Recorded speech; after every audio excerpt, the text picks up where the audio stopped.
Next question is from Wampi Iorato. Do you see value in adding rotation to horizontal pushing or rowing movements just like you do in the Arnold press? Are they referring to rotation of the hand or the body? Yeah, I'm thinking wrists, elbows, and rotating as you're doing the reps. Right? Yeah. Well, rotation of the wrist with a press. Well, I mean, I guess both. It depends, okay? Because if you're pressing and you're rotating the wrist, then your elbows are moving. Yeah, and you're gonna involve more of your pec, right? So that's the old, so funny when this makes me remember like old clips of people doing flies and they turn their pinkies. The opposite of what the pec does. It's the opposite of what the pec. So, if you were actually doing a fly, and you might have seen people do this with dumbbells or cables where they turn their pinkies up, you actually should internally rotate if you want to get more involvement of the pec. Yeah, the pec, where it attaches at the humerus, actually gives you a little bit of internal rotation, not external. So there's a little bit of value of pressing and then internally rotating a little bit. And then also if you row, and let's say you start in this position and then you rotate it's the elbow though, not the wrist. So people are thinking rotating the wrist, but it's really the position of the elbow that's dictating what's happening in the back. Yeah, honestly, I always challenge it because from a functional standpoint and like actual like the movement of it and the natural movement of it, like I'm always rotating. If you notice, you pick up anything and you're doing anything outside of like a weird stationary exercise we've invented where you're just like, I have to stay in this weird like robotic 90-degree sort of format.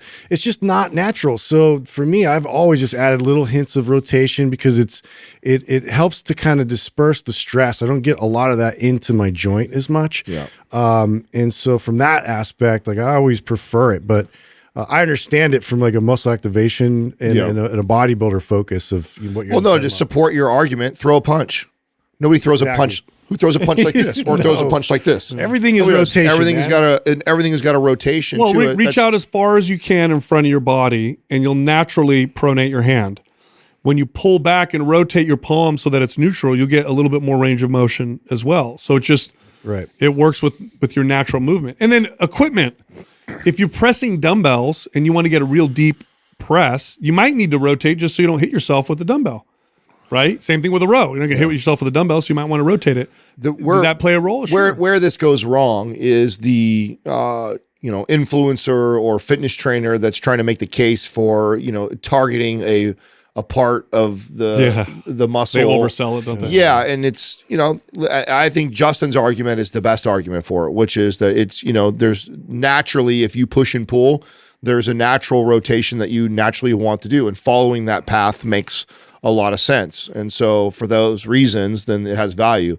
But I mean, if you're doing an incline press and you incline press for 6 weeks doing it with no rotation, then doing it with rotation, you're probably not going to see a major difference in growth. And it's not much of I think a variation change that I would consider it a different exercise or muscle or hitting the muscle that different. Yeah, I agree. Look, if you want workouts every single week, go to Mind Pump Media on Instagram. For under $5 a month, we hook you up with a workout every single week. Again, it's Mind Pump Media on Instagram. You can also find all of us on social media. So Justin is at Instagram at Mind Pump Justin.